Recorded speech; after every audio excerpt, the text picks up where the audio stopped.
20 group سوال شیخ مقصود حفظہ اللہ سے جوابات سیریز SSMS 422 نشر ہونے جا رہی ہے، امید کے بغور سماعت فرمائیں گے۔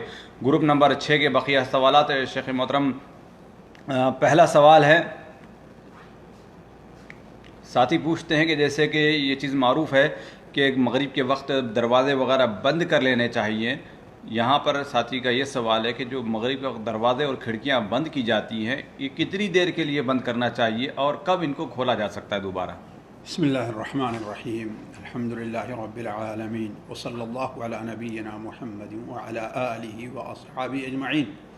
دیکھیے، حدیث میں جو ذکر ہے وہ یہ ہے کہ یہاں تک کہ وہ جو ابتدائی مرحلہ ہوتا ہے وہ گزر جائے، اس کے لیے کوئی وقت کی تحدید نہیں ہے، اور نہ سردست مجھے کسی عالم کا قول یاد آ رہا ہے، لیکن ایک اندازہ لگ رہا ہے کہ تقریباً 20 منٹ آدھے گھنٹے یہی وقت ہے کہ نہیں ہے؟ اس لیے کہ جو کسی بھی کام کے لیے جو ہوتی ہے، یہ جو ہے تقریباً یہی مرحلہ رہا کر، کسی کے نکلنے کا، کسی کے آنے کا، کسی کے جانے کا، کسی کے جیسے سورج نکلا اب کیا ہے، شیطان سورج ڈوبا جیسے ویسے شیطان پھیلنا شروع ہو جاتے ہیں، ہے کہ نہیں ہے؟ اس لیے گویا وہ چھوٹ گئے، انہیں موقع مل گیا ہے۔ تو اب یہی مرحلہ ہوگا، آدھا گھنٹہ، پون گھنٹہ، 20 منٹ اس درمیان میں، تو اس وقت تک اپنے دروازوں کو یا بچوں کو روکے رکھے، پھر اس کے بعد اگر چھوڑیں تو کوئی حرج نہیں۔ جی، یعنی مغرب کی اذان سے وقت شمار کیا جائے گا۔ جی۔ یہاں پر ایسے بہت ساری چیزیں یہ آتی ہیں کہ گارڈن وغیرہ، پارک وغیرہ میں بچے اگر ہوتے ہیں تو ایسی صورت میں کیا احتیاطی تدابیر کیا جائے؟ وہاں پر تو کوئی اصل تو یہ ہے کہ انسان جو ہے وہ وقت پرہیز کرے، جو حدیث کا مفہوم ہے کہ ایسے وقت میں پرہیز کرنا چاہیے۔ لیکن اگر کوئی آدمی جو ہے مجبور ہے، راستے میں ہے یا گیا ہے واپس نہیں آیا ہے، تو ٹھیک، بچوں کو اپنے قریب کر لے، اور جو صبح و شام کے اذکار ہیں ان کا اہتمام کرنے لگے، انشاءاللہ اللہ حفاظت کرنے والا ہے۔ جی۔ اگلا سوال ہے، ساتھی پوچھتے ہیں کہ میرے والد کی پراپرٹی میں، یعنی اپنی بہن کے بارے میں پوچھ رہے ہیں کہ ہماری بہن کا کتنا حصہ ہوگا والد کی پراپرٹی میں، اور ان کو یہ شک ہے کہ والد کی ایک تو پراپرٹی وہ ہے جو انہوں نے کمائی ہے، اور والد کی ایک پراپرٹی وہ ہے جو ان کے والد یعنی ان کے دادا سے ملی ہوئی ہے، تو دونوں میں کیا حصہ برابر ہی رہے گا، کیا کچھ فرق رہے گا؟ آپ کی بہن کو آپ کے دادا کی پراپرٹی سے حصہ نہیں مل رہا ہے، آپ کے والد کی پراپرٹی سے حصہ مل رہا ہے۔ تو والد کو چاہے دادا کی طرف سے ملی ہے، والد کو کسی نے ہدیہ دے دیا ہے، والد نے اپنی کمائی سے ایسا کیا ہے، یا خود ان کے بیٹوں نے والد کو دے دیا، اس کا مالک بنا دیا ہے۔ جی، ہر چیز جو ہے جو بھی والد کی ہے، یعنی ملکیت کے جو راستے ہیں، چاہے وراثت کے ذریعے ہے، کمائی کے ذریعے، ہدیہ کے ذریعے، ہبہ کے ذریعے ہے، جو بھی والد کی ملکیت میں، اس میں ان کی بیٹی بیٹے دونوں کا برابر، دونوں کا حصہ ہے، متعین ہے۔ جی۔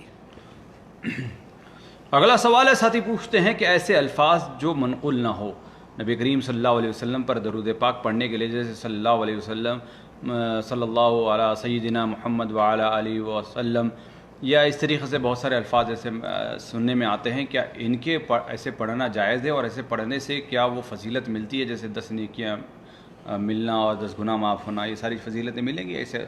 دیکھیے، ایک درود پڑھنا ہے نماز کے اندر، یہ نماز جنازہ میں، اور ایک درود پڑھنا ہے عام حالات میں۔ نماز میں اور نماز جنازہ کا جہاں تک معاملہ ہے تو وہاں پر اسی کا التزام ضروری ہے جو حدیثوں کے اندر وارد ہے۔ جی۔ اللہم صلی علی محمد وعلی آل محمد کما صلیت علی ابراہیم وعلی آل ابراہیم، اللہم بارک علی محمد، یا اللہم صلی علی محمد وعلی ازواجہ وذریتہ کما صلیت علی آل ابراہیم، جیسا کہ صحیح بخاری وغیرہ میں وارد ہے۔ البتہ نماز کے باہر جو ہے اس کے لیے ایک دعا ہے، وہ جس طریقے سے دعا کے لیے کوئی متعین الفاظ نہیں ہیں، یعنی یہی رہی کہ وہی دعا انسان کرے جو اللہ کے رسول سے وارد ہو، اس طریقے سے اس کے اندر بھی ہے، اور سلف کا بھی یہی طریقہ آ رہا ہے کہ وہ عام حالات میں ان الفاظ کا اہتمام نہیں کرتے تھے جو حدیثوں کے اندر وارد ہیں۔ اسی لیے جیسے صلی اللہ علیہ وسلم، یہ علماء کے نزدیک یہ میں دیکھتا ہوں کہ تابعین کے زمانے ہی سے چلا آ رہا ہے، تابعین کے زمانے ہی سے صلی اللہ علیہ وآلہ وسلم چلا آ رہا ہے۔ ہے نا، یا اللہم صلی علی محمد وعلی آل محمد، اس قسم کے جو الفاظ چلے آ رہے ہیں، تو انسان کو وہ اجر حاصل ہوگا جو درود پر حاصل وعدہ جس کا کیا گیا ہے. درجات کی بلندی ہے، گناہوں کی معافی ہے کہ نہیں ہے، نیکیوں کا ملنا ہے، نبی کریم صلی اللہ علیہ وسلم کا قیامت کے دن قرب حاصل ہونا، یعنی جتنی بھی ہے اس کے فضائل ہیں وہ ملیں گے. البتہ ظاہر بات ہے کہ جو آدمی جتنے زیادہ الفاظ استعمال کرے گا، ہے کہ نہیں ہے، اسی طریقے سے جتنے زیادہ اخلاص سے کہے گا، جتنے زیادہ اہتمام سے، اس کا اجر کے اندر اتنا فرق، اتنا اثر پڑتا ہے، اجر پر بھی اس کا وہی اثر پڑے گا. جی، یعنی اس کا مطلب یہ ہوا کہ یہ جو درود ابراہیمی جو معروف ہے، مشہور ہے، اس میں بھی ہم اضافہ کر سکتے ہیں؟ اس حد تک یا نماز میں اضافہ نہیں کر سکتے ہیں، لیکن اس کے بعد عام دعا کے طور پر انسان کرے تو کر سکتے ہیں. یعنی کوئی یہ نہ کہے کہ اللہم صلی علی محمد وعلی آل محمد، اللہم صلی وسلم علی محمد وعلی آل محمد، ہے کہ نہیں ہے، ہم نماز میں نہیں کریں گے. جی. لیکن عام حالات میں اگر کوئی اللہم صلی وسلم علی محمد وعلی آل محمد کما صلیت وسلمت علی ابراہیم وعلی آل ابراہیم، انسان بطور ویسے دعا کے سنت سمجھ کر نہیں کر سکتا، کوئی حرج نہیں. نہیں، اصل ٹارگیٹ تو 10 نیکیاں کمانا ہے اور 10 ہاں تو کر سکتا ہے انسان. یہ کس دائرے میں آتی ہے مثال کے طور پر؟ یعنی وہی الفاظ ہونے چاہیے. دیکھیے، یہ ضروری نہیں، وہی ہم نے کہا کہ یہ ضروری نہیں کہ وہی الفاظ ہوں، یہ نیکیاں ملنے کے لیے.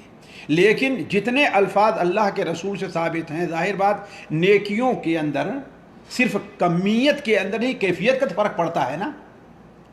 کمیت میں ہے 10 وہی اتنا ملنے والا ہے، البتہ کیفیت میں فرق ہوگا، اس کی کیفیت زیادہ ہوگی. اچھا، تو اس کا مطلب ہم اردو میں بھی اپنی زبان میں اگر ہم درود بھیجیں تو وہ بھی ثواب ملے گا؟ مل جائے گا. اللہ تعالیٰ اپنے نبی کو رحمتیں نازل فرما. لیکن آپ یہ جانتے ہیں کہ جو وسعت معنی کی عربی میں ہے اس کی اردو کے کسی الفاظ میں، یعنی ابھی تک تو صرف اللہم صلی علی، یا اللہ درود کہتے ہیں، لیکن صحیح اس کا یہ معنی نہیں ہے. درود کا، درود جو ہے صلاۃ کا صحیح معنی نہیں ہے کہ نہیں. ایک تو اس کا قریب تر معنی ہم اپنی زبان میں استعمال کرتے ہیں نا. رحمت بھی اس کا مکمل معنی نہیں ہے، رحمت بھی اس کا مکمل معنی نہیں ہے. ہم یہ کہہ سکتے ہیں کہ قریب ترین اس کا معنی پایا جا رہا ہے. تو ویسے بھی اگر کوئی انسان کہے اللہ تعالیٰ اپنے نبی کے اوپر رحمت نازل فرما، ان کے درجات بلند کرنا، اور ہم درود کی نیت سے کہیں تو انشاءاللہ اس کو ملے گا. اچھا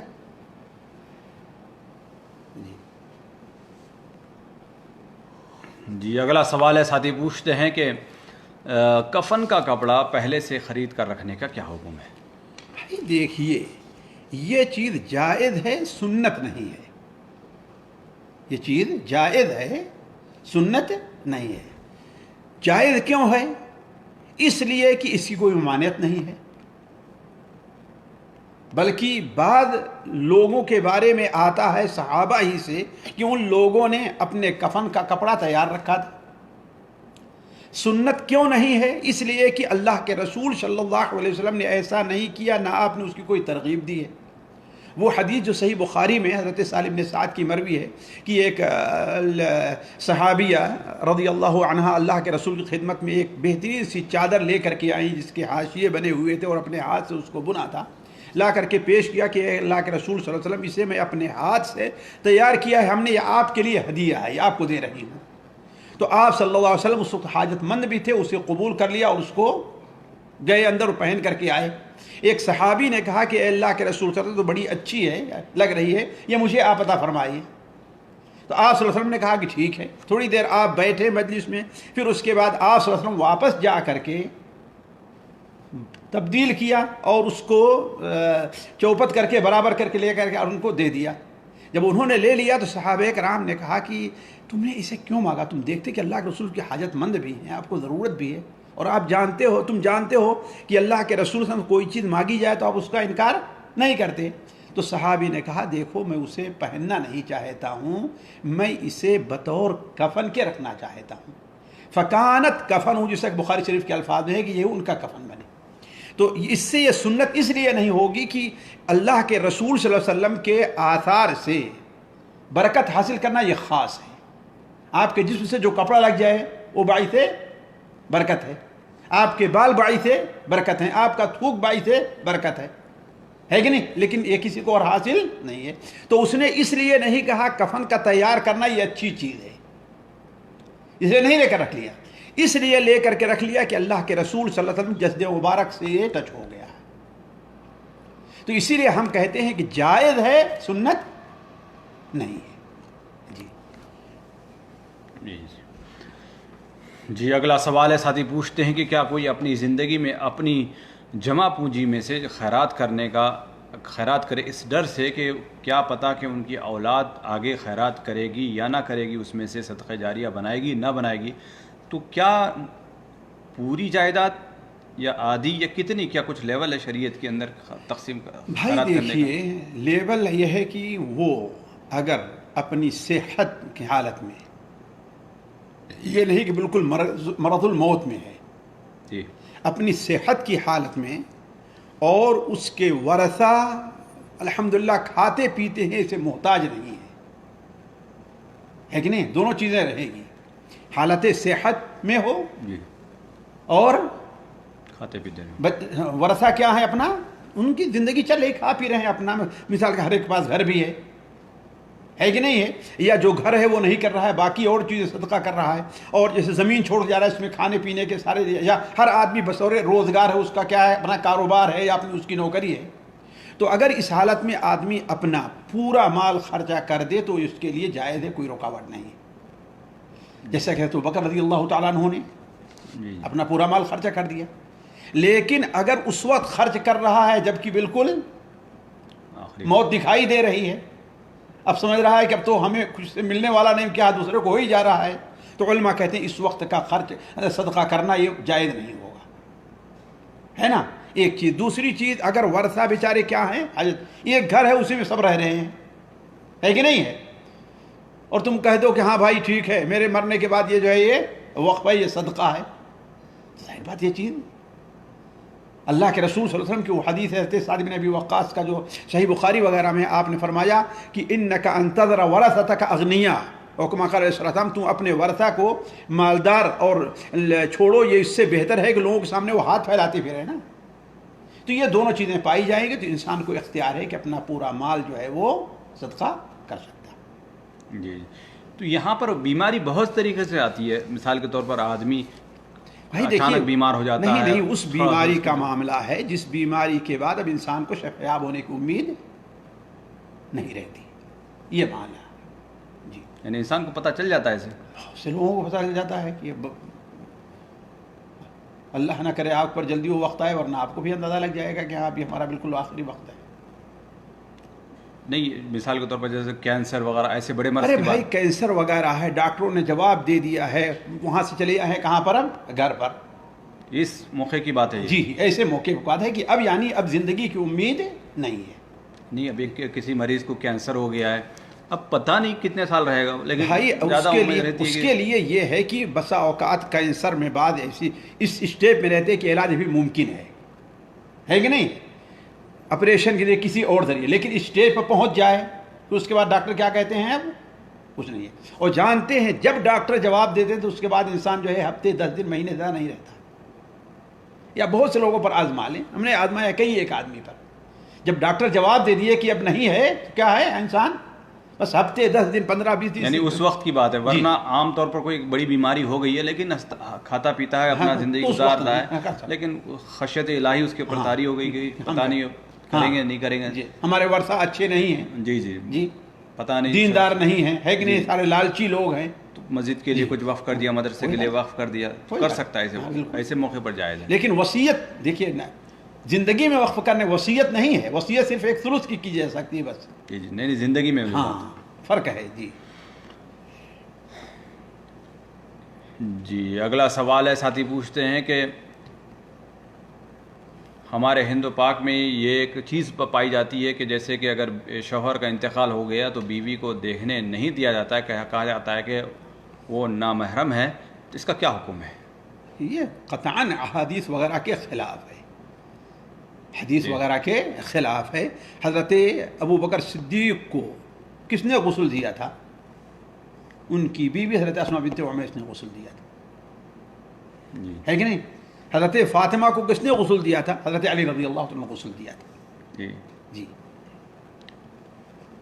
اگلا سوال ہے، ساتھی پوچھتے ہیں کہ شیخ محترم مجھے جنات وغیرہ کا اثرات ہو گئے، بہت سارا علاج کیا اور ایک شادی بھی کی تھی، 2 سال کے بعد یعنی نکاح وغیرہ طلاق ہو گئی ہے اسی وجہ سے، لیکن بہت سارے علاج کے باوجود بھی کوئی صحیح چیز وہ چیز نکل نہیں پائی ہے، تو کیا ایسی صورت میں دوبارہ نکاح کر سکتا ہوں یا نہیں کر سکتا؟ بھائی دیکھیے، اگر آپ اس حالت میں وظیفے زوجیت ادا کر سکتے ہیں دونوں اعتبار سے، یعنی جو جنسی اعتبار سے بھی ہے اور نفقہ اور سکونہ کے اعتبار سے بھی ہے، تو کوئی حرج نہیں ہے کہ نہیں؟ اس لیے کہ یہ بیماری اگر ایسی نہیں ہے جو آپ کو وظیفے زوجیت میں رکاوٹ بن رہی ہے تو کوئی حرج نہیں، آپ کر سکتے ہیں۔ جی اگلا سوال ہے، ساتھی پوچھتے ہیں کہ یعنی شریعت کے اندر قرآن و سنت میں قد بڑھانے کی کوئی دوا، کوئی علاج، کوئی دعا اگر ہے تو بتائیں، کیونکہ ان کی بچیاں یا بچے پتہ نہیں جن کا قد چھوٹا ہے جس کی وجہ سے نکاح نہیں ہو رہا ہے، وہ یہ ضد کرتے ہیں کہ جب شریعت میں اسلام میں ہر چیز کی دوا رکھی گئی ہے، اللہ رب العالمین نے ہر مرض کی دوا رکھی ہے، تو شاید اس کی بھی کوئی دوا ہو۔ اس کی بھی دوا کے علاوہ جو ہے دعا بھی تو ہے نا، کوئی ضروری نہیں کہ ہر انسان اس کا مرض جانے، اس دوا کو جانے، لیکن دعا تو موجود ہے نا، اللہ تعالیٰ سے دعا کریں، ہے نا۔ اللہ تبارک و تعالی جانتے ہیں بندوں کی اخلاص اور ان کی نیات اور ان کے سمجھیے کہ خود ان کے اعمال صالحہ جو ہوتے ہیں ان کی بنیاد پر اللہ تعالیٰ قوانین قدرت کے اندر بھی تبدیلی پیدا کر دیتا ہے کہ نہیں؟ دعا وغیرہ سے قوانین قدرت میں بھی، تو یہ اس کے لیے جو ہے یہ ہو سکتا ہے، کوئی چیز نہیں۔ جی اگلا سوال ہے، ساتھی پوچھتے ہیں کہ کیا کوئی عالم یا امام مسجد دوران خطبہ اردو تقریر میں فرعون اور زلیخا وغیرہ کو بیہودہ گالیاں وغیرہ دے سکتا ہے، یا ممبر کا تقدس کا خیال کرنا چاہیے اس کو؟ بھائی دیکھیے، ممبر کے تقدس کا بھی خیال، جگہ کا بھی خیال اور خود اپنے مقام کا بھی خیال رکھنا چاہیے، لیکن اگر کوئی چیز بسا اوقات ایک آدھ بار ہو گئی یہ تو الگ مسئلہ ہے نا، یہ نہیں کہ اس کی بالکل وہی بن گئی ہے، روزانہ جو ہے وہ کبھی فرعون کو، کبھی زلیخا کو، کبھی کسی عالم کو، اپنے مخالف کو، کبھی کسی کو گالیاں دے رہا ہے۔ اللہ کے رسول صلی اللہ علیہ وسلم ما کان فاحشا ولا متفحشا ان اللہ لا یبغض الفاحش البذیء۔ جی اگلا سوال، کو سوالات خواتین گروپ سے شامل کیے جاتے ہیں۔ پہلا سوال ہے، بہن پوچھتی ہیں کہ میں چیئر پر بیٹھ کر نماز پڑھتی ہوں تو رکوع اور سجدے کے لیے کیا طریقے اختیار کرنا چاہیے، جیسے کہ کافی مرتبہ یہ چیز گزر چکی ہے۔ جی ہے، وہ ایسا کریں کہ اپنا رکوع سجدہ جو ہے رکوع کے مقابلے میں اپنا زیادہ کریں، بیٹھے ہی بیٹھے رہنا بیٹھے ہے۔ ہی بیٹھے جی جی جی ہے کہ نہیں؟ جب ظاہر بات کرسی پر بیٹھنا، نیچے نہیں بیٹھ سکتی ہیں تو سجدہ یہ ایک بعض لوگ ہوتا ہے بیٹھ نہیں پاتے لیکن سجدہ کر پاتے ہیں، جی بعض لوگ ہوتا ہے سجدہ کر لیتے ہیں لیکن تشہد میں جیسے بیٹھتے ہیں ویسے بیٹھ نہیں پاتے ہیں، تو وہ سجدہ کریں گی پھر اس کے بعد کرسی پہ آ کر کے بیٹھ جائیں گی۔ جی جی اگلا سوال ہے، بہن پوچھتی ہیں کہ وضو کر کے جرابیں پہن لیں، ایک نماز کے بعد کیا ہم دوسری نماز کے لیے جرابیں اتار کر نماز ادا کر سکتے ہیں یا کہ دوبارہ وضو بنانا پڑے گا؟ دیکھیے، اس کی دو صورت ہے۔ ایک صورت تو یہ ہے کہ آپ نے وضو کر کے جراب پہنی اور نماز پڑھ لی ہے، گھنٹہ 2 گھنٹہ ہو گئے، آپ کو گرمی محسوس ہو رہی ہے، آپ نے جراب نکال دی اور ابھی آپ کا وضو ٹوٹا نہیں، پہلا ہی وضو باقی ہے، جی تو دوبارہ آپ پہن لیں تو آپ اس کے اوپر مسح کر سکتی ہیں۔ لیکن یہ ہے کہ آپ نے وضو کر کے جرابیں پہنی، نماز پڑھی، پھر آپ کا وضو ٹوٹ گیا، پھر آپ نے جرابیں نکال دی، یا ایک بار وضو ٹوٹا، آپ نے جرابوں پر مسح کیا، پھر اس کے بعد آپ نے جراب نکال دی ہے، تو اب دوبارہ بغیر وضو کیے مکمل آپ کو جرابیں پہننا آپ کے لیے مسح کے طور پر جائز نہیں ہوگا، یعنی جرابیں پہننا جائز ہے لیکن اس کے اوپر مسح جائز نہیں ہوگا۔ جی اگلا سوال ہے، بہن پوچھتی ہیں کہ شیخ محترم جیسا کہ یعنی نماز فجر کی نماز کے بعد اسی جگہ پر بیٹھنے کی جو فضیلت ہے، حتیٰ کہ اشراق کی نماز حج و عمرے کا ثواب ہے، کیا یہ صرف مردوں کے لیے خاص ہے؟ کیا عورتیں بھی اس فضیلت سے مستحب ہو سکتی ہیں؟ انما النساء شقائق الرجال، اور یہ آپ صلی اللہ علیہ وسلم نے ایک فقہی حکم کے طور پر بیان فرمایا تھا، آپ صلی اللہ علیہ وسلم نے یہ چیز فقہی حکم کے طور پر بیان فرمائی، تو جو چیز جو ہے مردوں کے لیے ہے وہ کیا ہے؟ وہ عورتوں کے لیے ہے۔ مردوں کے لیے یہ ہے ظاہر بات ان کے اوپر جماعت واجب ہے، اس لیے آپ نے فرمایا کہ ہاں بھائی جماعت سے اپنی جگہ پر بیٹھا رہے. اب عورتوں کے اوپر جماعت واجب نہیں بلکہ گھر میں پڑھنا ان کے لیے جماعت سے پڑھنے سے افضل ہے. لہذا اگر ہماری کوئی بہن فجر کی نماز پڑھ کر کے اسی جگہ پر بیٹھی رہتی ہے, ذکر اور اذکار کے اندر مشغول رہتی ہے, اپنے مصلی ہی پر بیٹھی ہے کہ نہیں ہے, ذکر اور اذکار کے اندر مشغول ہے, پھر سورج نکل جائے, اتنا کہ سورج نکلنے جب شروع ہوتا ہے اس کے 15 منٹ گزر جائے, 20 منٹ گزر جائے, 14 منٹ, کم سے کم جو ہے 13-14 منٹ ضرور ہونا چاہیے, اتنا گزر جائے, اس کے بعد 2 رکعت نماز پڑھتی ہے تو اس کے لیے بھی اس کی امید ہے. جی. تو یہاں پر اس میں ایک سوال یہ ہوتا ہے شیخ محترم کہ کئی عورتوں کو یا مردوں کو یعنی بیٹھنا ممکن نہیں ہوتا ہے, بچے اسکول وغیرہ جانے وغیرہ بہت سارے کام لگے ہیں, تو یعنی کام کرتے کرتے ہوئے ذکر و اذکار کرتے ہوئے دیکھیے وہ فضیلت حاصل ہوگی. اس کی 2 صورت ہوگی. ایک صورت تو یہ ہے کہ جب اسے فرصت رہتی ہے تب جو ہے وہ بیٹھتی ہے کہ نہیں, لیکن اب بچوں کی تیاری کرنے کا, اسکول وہ کام آ گیا تو اب نہیں بیٹھ پا رہی ہے, تو انشاءاللہ اللہ تعالیٰ اسے وہ اجر دے گا. اس لیے کہ نبی کریم صلی اللہ علیہ وسلم کی وہ حدیث ہے کہ آپ نے بیان فرمایا کہ جب بندہ بیمار ہو جائے یا سفر پہ چلا جائے تو اس سے وہ پورا اجر ملتا ہے جو مقیماً صحیحاً وہ کام کرتا رہا ہے کہ نہیں ہے. تو اب چونکہ ایک جو عذر ہے اور یہ شرعی عذر مانا جا سکتا ہے, اس کی بنیاد پر وہ کام نہیں کر پا رہا, لیکن اس کی عادت کیا ہے عام حالات میں, یہ تو عورتوں کا روز کا کام رہتا ہے, اسکول چھٹی نہیں رہتی اسکول کی, دوسرے روز پھر بھی تو کام کرنا ہی رہتا ہے گھر میں. بھائی کام کرنا تو کوئی ضروری ہے, کسی وقت کام کرنا رہے, یہ تو رہتا نہیں ہے, ہر کام فجر کے بعد تو رہتا ہی نہیں, اس میں تاخیر بھی ہو سکتی ہے. دیکھیے اللہ تبارک و تعالیٰ کے اندر نیات کا اور انسان کے اپنے عام جذبے کا بہت بڑا عمل ہے. فاتقوا اللہ ما استطعتم والی بات ہے. تو اگر اس کی یہ اپنی یہ عادت ہے کہ اسے جب بھی موقع ملتا ہے وہ اس کے اندر کوتاہی نہیں کرتی, تو اب اگر عذر سے نہیں کر رہا ہے تو اس کو اجر ملے گا, ورنہ اس کو اجر نہیں ملے گا. اور صرف عورتوں ہی, مردوں کے لیے بھی یہ ہے. مثال کے طور پر ایک شخص ہے, وہ اس کی ڈیوٹی جو ہے یہاں سے ہماری مجمع ہے, اسے فجر کے بعد فوراً جانا ہے, لیکن جب چھٹی کے دن ہوتے ہیں, فرصت کے ایام ہوتے ہیں, تو اپنا وقت کہاں گزار دیتا ہے, مسجد میں گزار دیتا ہے کہ نہیں, تو اللہ تعالیٰ اسے وہ اجر دے گا. اچھا اگر کوئی نیت کر لے, ایسی عادت تو نہیں ہے اس کی. بھائی نیت کیا ہے, نیت کی کچھ بنیاد ہونی چاہیے نا. نیت تو یہ ہے کہ مثال کے طور پر آج فجر کے بعد اس کو کام ہے, روز تو جب چھٹی رہتی ہے سو جاتا ہے, اور جب کام ہے نہیں تو نہیں, اب یہ نہیں ہوگا. نیت جو ہے یہاں پہ نیت نہیں, نیت کا موقع اور محل ہونا چاہیے نا. اب ایک شخص جو ہے, ایک شخص کہے ہاں بھائی راستے میں جا رہا ہے, یہ بلڈنگ ہے, ارے میں نیت کرتا ہوں صدقہ کرنے کی, تو جاہلوں والی نیت ہے. جیسے وہ خان والا قصہ ہے نا کہ ہاں بیوی سے کہا تم داڑھی رکھ لو, اس نے کہا یہ کہتے کہا نیت کر لو, یہ تو بات ہوئی نہیں. یعنی جو ہے داڑھی رکھنے کا موقع اور محل ہے, ہونا چاہیے. تو اس طریقے سے عمل کرنے کا, صدقہ کرنے کا, روزانہ جب فرصت ہے نہیں کرتا, اب جب کام میں آ گیا تو نیت کر لے رہا ہے. اس میں اللہ کو دھوکہ دینے والی بات ہے یہ. ویسے فائدے تو خالی نہیں یہ چیز, قطعاً نہیں ہوگا. نہیں دوسرا تو فائدہ ملے گا اس کو, ذکر و اذکار کا تو فائدہ ملے گا. کس چیز کا؟ اگر ذکر کر رہا ہے, جی ہاں ہوتا ہے, ظاہر بات, جو بھی نیک عمل کرے گا, ان احسنتم احسنتم لانفسکم من جاء بالحسنۃ فلہ عشر امثالها, اس سے فارغ, اس سے خالی نہیں ہے. لیکن اصل مسئلہ کیا ہے, وہ اس خاص اجر کا جو اس پر موعود ہے اس کو نہیں ملنے والا ہے. جی یہاں پر جو رہی بات ہے کہ اشراق کی نماز اس کے ساتھ منسلک ہے بیٹھنے کے ساتھ. دیکھیے حدیث کے الفاظ یہی ہیں اور اللہ کے رسول صلی اللہ علیہ وسلم کا عمل یہی ہے. حدیث کے الفاظ یہی ہیں کہ من صلی فی جماعت ثم قعد فی مصلی, ہے کہ نہیں. آپ سن پہ نا, جو فجر کی جماعت سے پڑھے پھر اپنے جائے نماز میں بیٹھا رہے اور اللہ کا ذکر, دنیا کی کوئی بات نہیں کر رہا ہے, پھر جب سورج طلوع ہو جاتا ہے تو 2 رکعت نماز پڑھے گا, تب اسے حج اور عمرے کا پورا ثواب مل رہا ہے.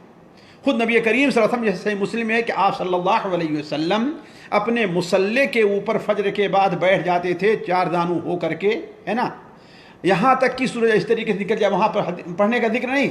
لیکن مسند احمد میں حضرت علی رضی اللہ عنہ کی روایت ہے کہ آپ صلی اللہ علیہ وسلم کی نماز کا جو طریقہ ان سے پوچھا گیا, کہا تم میں سے کون کر سکتا ہے, تو انہوں نے بتایا کہ جب سورج ایسا نکل اتنا ہوتا جتنا کہ تم لوگ عصر پڑھتے ہو تو آپ 2 رکعت نماز پڑھا کرتے تھے. تو اس کا مطلب ہے خود نبی کریم صلی اللہ علیہ وسلم کا عمل اور آپ کا قول یہی ہے کہ وہیں پر بیٹھے رہنا.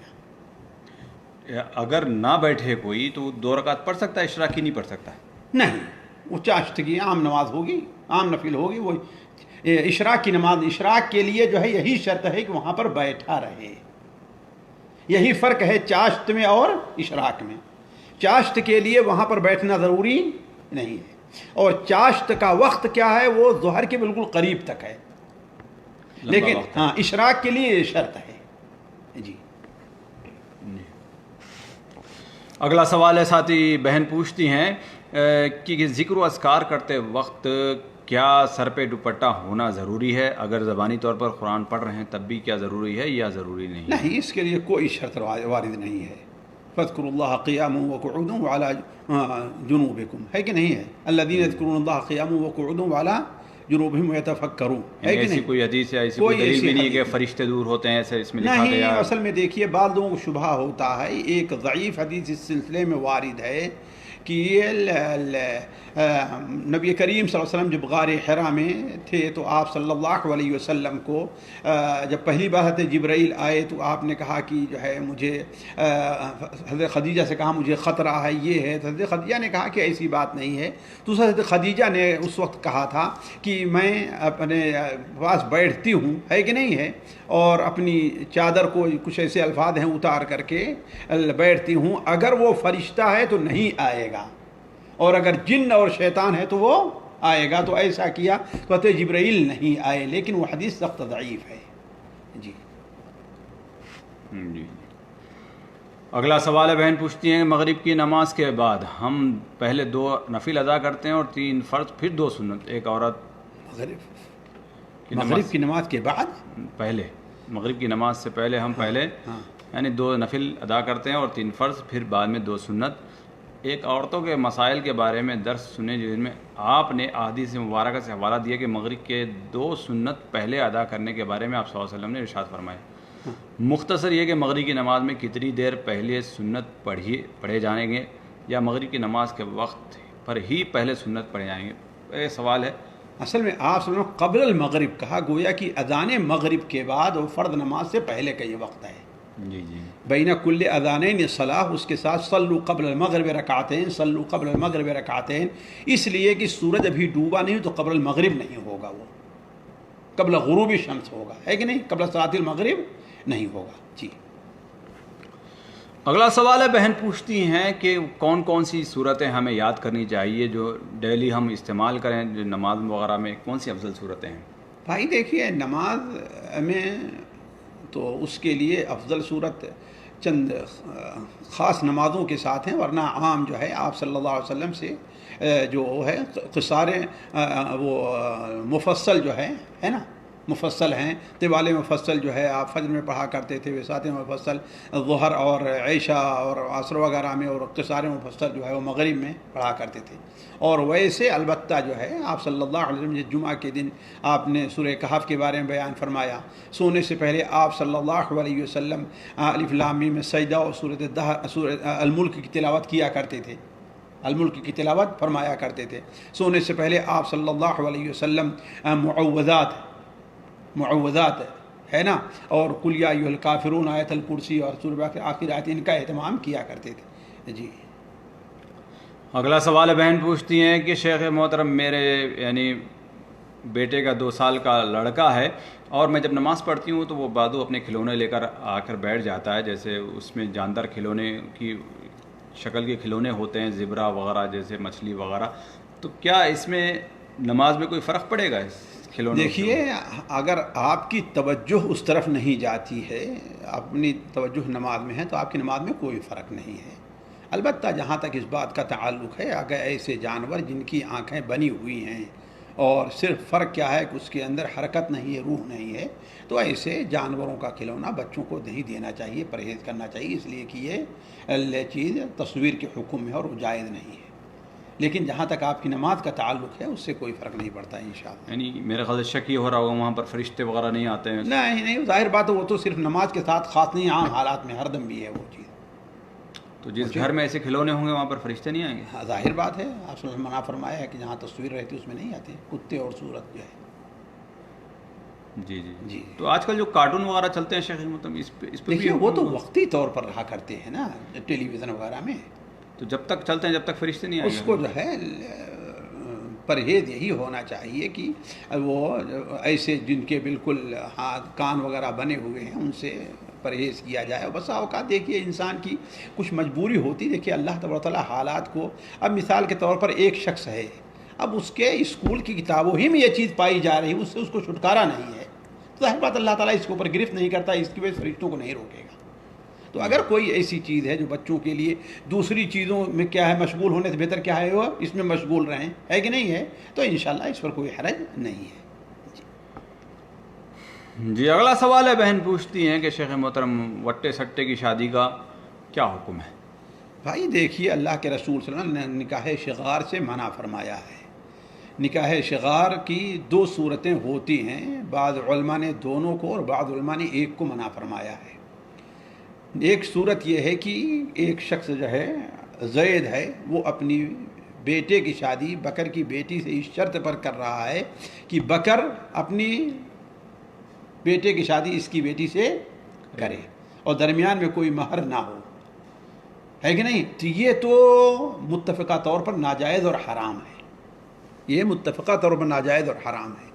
اور اگر یہ ہو کہ ہاں یہ شرط تو ہے، یہ شرط تو ہے کہ وہ اس سے کرتا ہے وہ اس سے کرتا ہے، لیکن مہر دونوں کی الگ الگ ہے، تو اسے بعض اہل علم جائز قرار دیتے ہیں اور بعض اہل علم کہتے ہیں کہ نہیں یہ بھی ناجائز ہے، یہ بھی ناجائز ہے۔ تیسری صورت ہوتی ہے جس کے اندر تبدیلی لانی چاہیے، اور ہمارے خصوصاً پاکستان کے بعض علاقوں میں یہ چیز پائی جا رہی ہے کہ وہ زبان سے تو نہیں کہتے لیکن عادت کی بنیاد پر کیا ہے یہ چیز ہے کہ ہاں بھائی ہم آپ کی بیٹی لے رہے ہیں تو آپ میری بیٹی لیجئے گا، اور یہ عرف کے اندر تقریباً متعین ہوا کرتی ہے، اگر ایسا نہ ہو تو آپس میں اختلاف پیدا ہو جاتا ہے۔ تو یہ صورت بھی جو ہے اسی صورت کے موافق ہے، اس کی وجہ سے بڑی خرابیاں پیدا ہو رہی ہیں، بڑی خرابیاں پیدا ہوتی ہیں، ہے کہ نہیں ہے۔ بعض علماء نے اسے بھی اسے میں شمار کیا، اس لیے کہ اگرچہ العرف محکم، عرف جو ہوتا ہے اس کا اعتبار کیا جاتا ہے، تو اگرچہ یہ زبان سے نہیں ہو رہا ہے لیکن آپ کے عرف میں یہ چیز کیا ہے متعین ہے۔ جی اگر اتفاقی طور پر اگر ایسا ہو جائے تو کوئی حرج نہیں، اتفاقی طور پر کوئی حرج نہیں۔ جی اگلا سوال ہے، بہن پوچھتی ہیں کیا شادی شدہ عورت کے مال کی زکوٰۃ کیا اس کے ماں باپ دے سکتے ہیں، دے سکتے بھائی ہیں؟ واجب ان کے اوپر نہیں ہے، واجب بیوی ہی کے اوپر ہے، البتہ اگر وہ دے دیں کہ ٹھیک ہے اللہ تم اپنا پیسہ بچائے رکھو، کتنا ہو رہا ہے میں اتنا نکال دے رہا ہوں، تو کوئی حرج نہیں۔ اگلا سوال ہے، بہن پوچھتی ہیں نماز میں سجدے اور رکوع میں زیادہ سے زیادہ کتنے مرتبہ تسبیح پڑھی جا سکتی ہے؟ یہ آپ کے اگر اکیلے پڑھ رہی ہیں تو یہ آپ کے اپنی استطاعت کے اوپر ہے، آپ کی اپنی استطاعت پر ہے، اس میں کی کوئی تحدید نہیں ہے۔ جی اگلا سوال بہن پوچھتی ہیں کس نماز میں پچھلی صف افضل ہوتی ہے؟ عورتوں کی نماز میں، عورتیں اگر جماعت سے نماز پڑھ رہی ہیں، مردوں کے ساتھ ہیں پیچھے ہیں، تو ان کی پچھلی صف اگلی صف سے افضل ہے۔ جی اگلا سوال بہن پوچھتی ہیں کہ اگر ایسا قرآن جو بوسیدہ ہو چکا ہے یعنی پرانا ہو چکا ہو تو ایسے قرآن کو کیا جلانا جائز ہے؟ اگر نہیں جلایا جا سکتا تو پھر اس کو کیسے اس کا بھائی اہتمام میرے کیا جائے؟ نزدیک اس کا سب سے بہتر مصرف کیا ہے، اسے جلا دینا ہے، اسی میں اس کی سب سے زیادہ حفاظت ہے۔